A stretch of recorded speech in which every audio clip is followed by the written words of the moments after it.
Hey y'all, welcome back. I am doing the 90 Day Fiance Season 8 Episode 3 review. I was going to do it in a couple days, but uh holidays are coming up. We still have family stuff to get done, as I'm sure everyone else does. So, obviously, spoiler alert, if you did not get a chance to watch the episode yesterday, do not watch if you don't want to be spoiled. Alright, got a lot to cover in the 2 hour episode. So we're going to start, I guess, with the couple that really didn't have a lot of screen time, which would be Tariq and Hazel. She flew into the from the Philippines in the episode, and he went out and went tuxedo shopping to get something to look nice for her. And apparently Hazel's favorite color is powder blue. I don't even know what powder blue looks like. It just looks like a sky blue, maybe a little lighter than that. Either way, he went out of his way and got a nice tuxedo, and I thought that was kind of cool. And obviously, he got her flowers, and so that was whatever. But I just want to show you guys something. All right, so this is my house. Okay, look, there's a bunch of toys and stuff on the counters. We walk in here, bunch of just stuff, All right. So I have two kids. Okay, so I totally understand the mess in his house.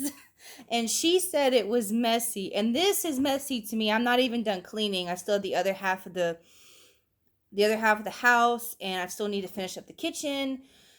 And she made this comment that said it was messy and that she needed to clean it. And while I do understand there was a couple of food items left out, he has kids. Do you know how hard it is to clean with kids? Now my kids are like 3 and almost 2. So my 3-year-old kind of understands the concept of cleaning up. My 2-year-old, almost 2-year-old, however, does not.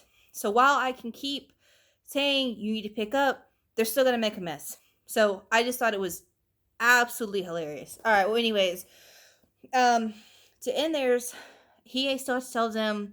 He still has to tell Hazel that he contacted their ex Minty, um, a couple months ago, just to ask how she was. So I'm not really too sure how that's gonna go down. Also, with the fact that um, Hazel wants to have a girlfriend, and I'm not really too sure how that affects a family life, I guess. I don't have another partner besides might as well call him my husband. It's a little weird. And of course, they kind of go into a little bit of what happened, and I guess in the other way when he went over there with his brother Dean, and Dean was apparently telling Hazel that she wasn't fighting hard enough for her kids, and a mom who actually fights every day for her kids, who gives them everything and makes sure they are taken care of, that probably really hurts.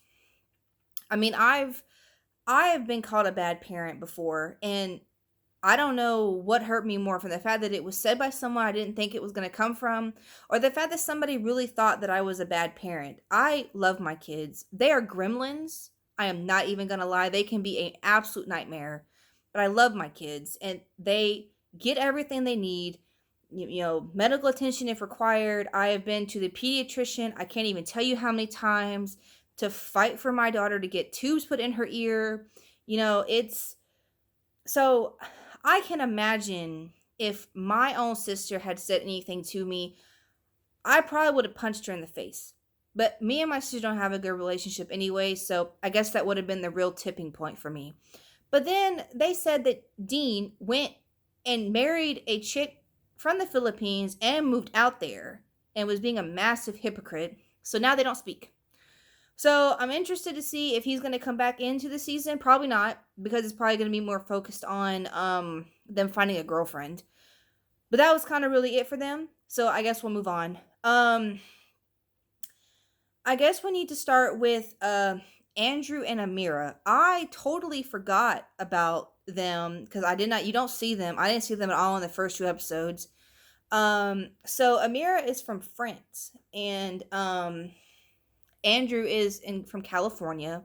He works at daycare. And at first, I was like, "Oh, that's so cute." They literally met, and then like 3 days later, he proposed. And sometimes you just know. And I was like, "Oh, that's so nice," because that's how I felt with my current relationship. We met, and I was like, "The hell have you been all my life?" I went through hell just to be here. What the hell? So, it was very interesting and very nice. But then I started to hear more about the fact that Andrew was telling Amira, from what she was telling her father, that he needs to, she needs to prove her love for him. And then I started kind of questioning, because they're supposed to be going to Mexico, because when she got her K1, Trump issued the travel ban, which should have happened before. Obviously, all of this happened, but whatever. We're not talking about politics or anything. Um, but he issued the travel ban, so nobody was allowed to enter the United States. So they were going to go to Mexico, be quarantined for 2 weeks, 14 days, and then go to America afterwards to finish, I guess, to get married, or to see about getting married, because I think she only has like 6 weeks left up to this point. So that's gonna obviously be something, whatever. Um so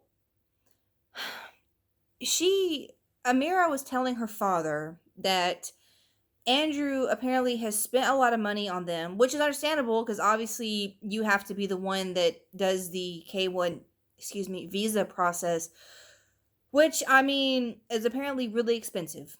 And I don't know how people always have this kind of money, because that's just expensive.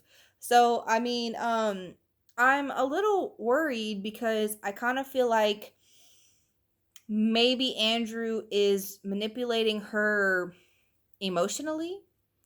It might just be right now, with everything going on with them, trying to get this taken care of, because obviously I'm pretty sure that once you don't use the K1, you have to reapply, and that's even more money. I mean, like $7,000, $4,500, whatever it takes. That's a lot of money. That's a lot of money to shell over, to wait, 1 year, 2 years, 3 years for a 90-day visit to the US. So, it's very interesting, and I can understand it's very stressful. So Andrew has basically been saying that she has to do what he's telling her to do. He just is nagging and nagging and nagging and saying, "You need to do this," until she basically says, "Okay, I'm doing it."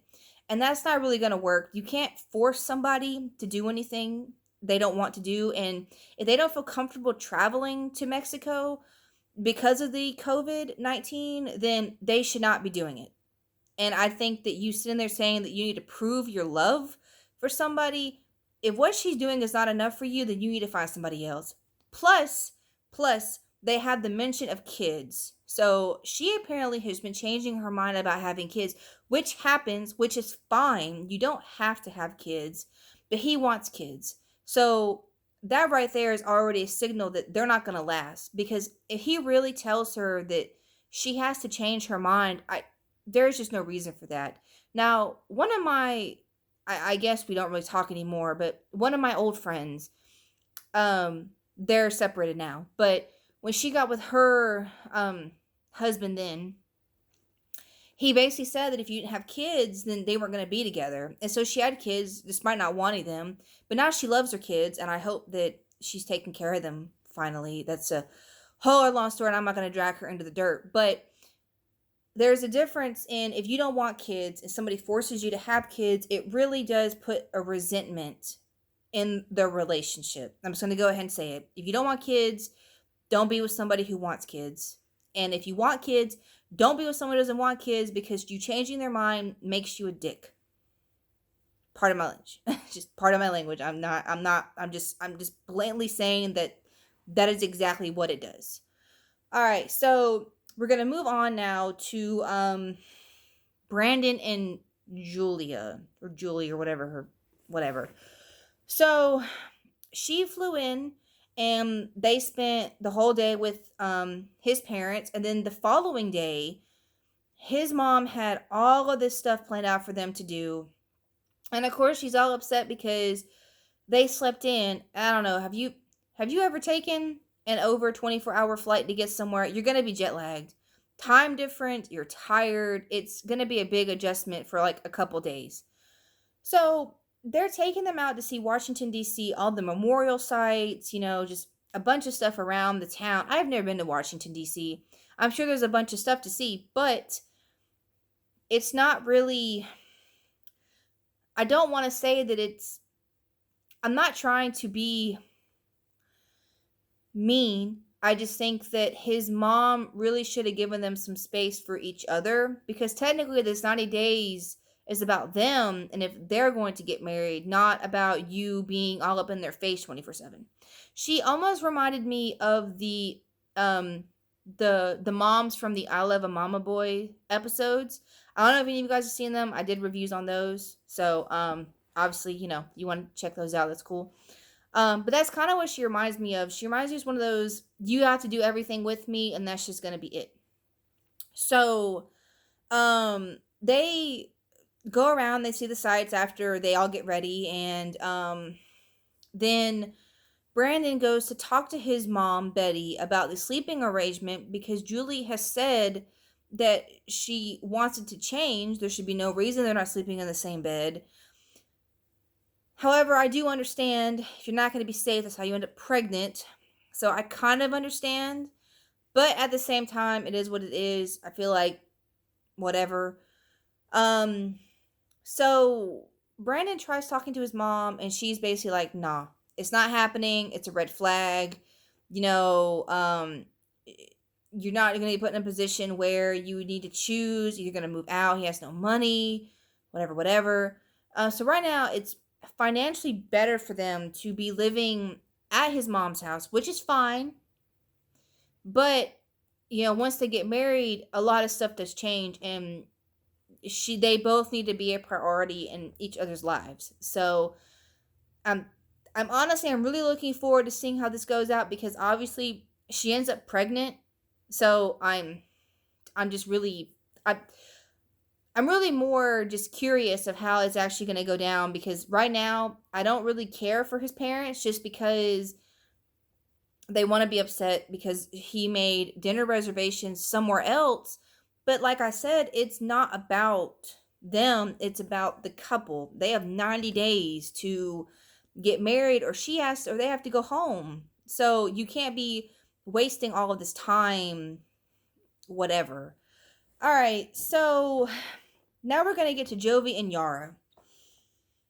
I am very apprehensive about them because I don't really think they're going to work out, just by the way they both are. Yara is very non simplistic.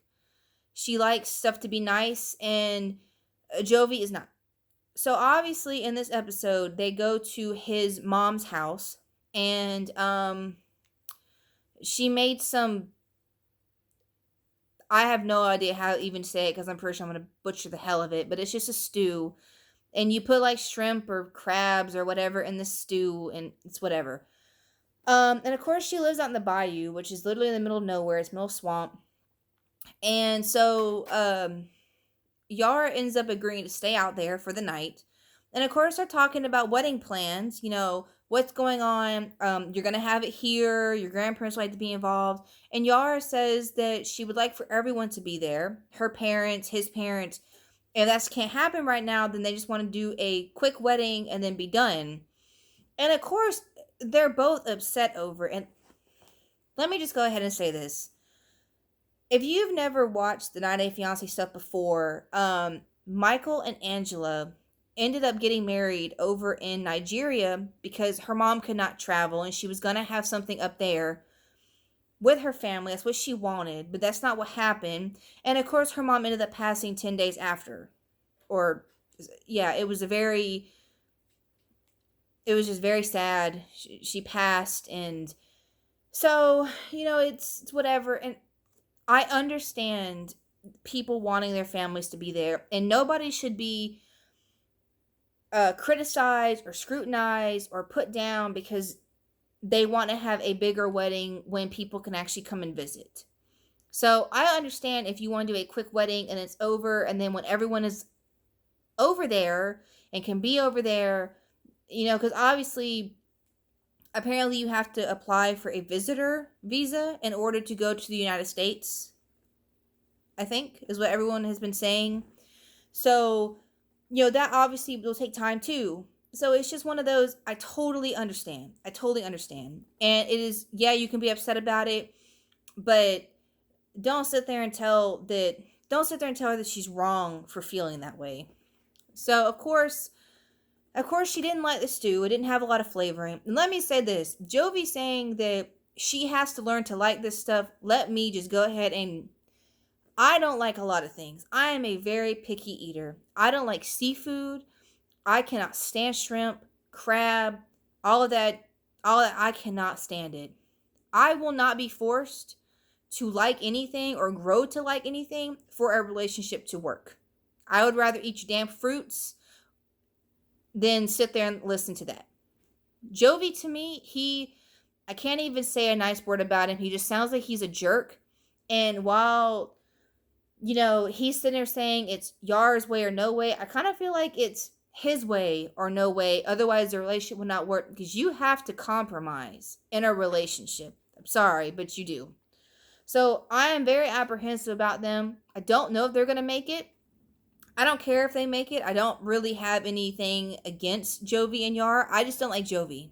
So I saw in the coming up preview that, you know, she's tried to get a rug for the apartment, and he said he wasn't getting it for his apartment. And this is going to be a very interesting ride. I don't know if they're going to make it. I'm going to be shocked if they do, but whatever. All right, so now we're going to get to Mike and Natalie.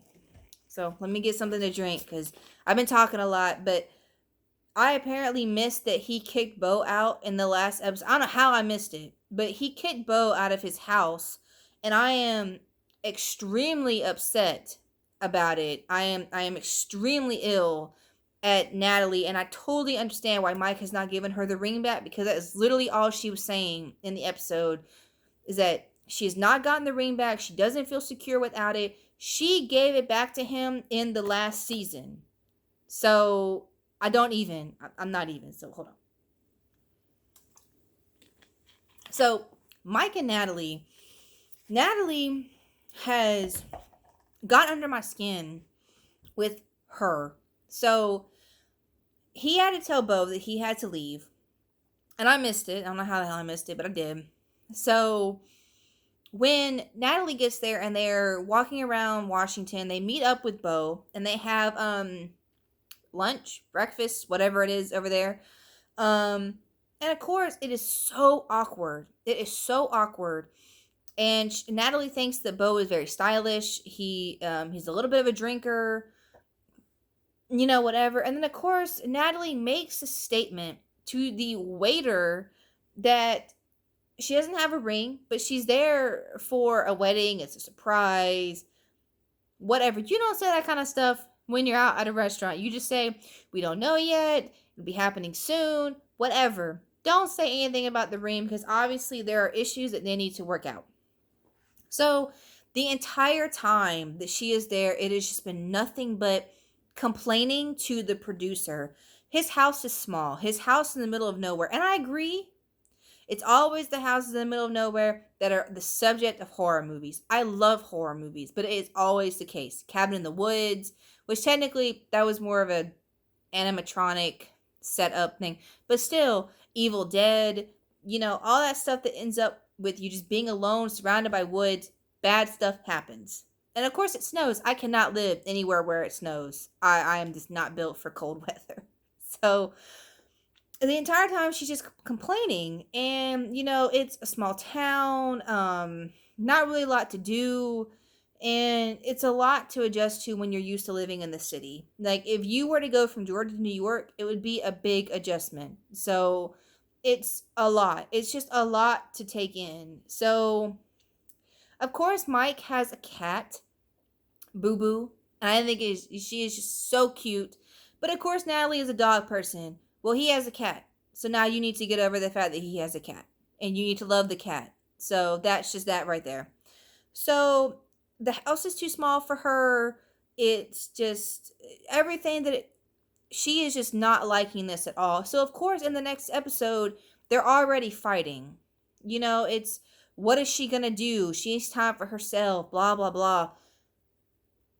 I do not know why Mike is still putting up with this because I would not. She wants the ring back, but all she's doing is complaining. She's already said she doesn't love him. She doesn't know if she can love him. Whatever, whatever. It's enough. I cannot stand Natalie, and I'm kind of really glad that I don't think they work out, but I obviously don't know. I don't know what happens after, the show is done, if they're really still together. I hope that they're not. I could not deal with Natalie. I don't know how anybody could deal with Natalie.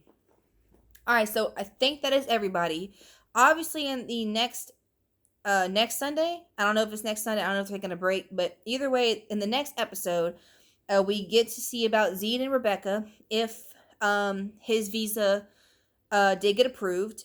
And then we have Ryan and Stephanie. I knew that they were on the 90. I thought I was going crazy. So obviously she has some skeletons in her closet. Obviously she is a sugar mama or whatever. So I'm really excited to get into that because I do want to know what's going on with that. So I guess that is it. I hope you guys have a Merry Christmas and a happy holidays and all that stuff. And you will see me next week with a new video on the 90 Day Fiance, if there is one.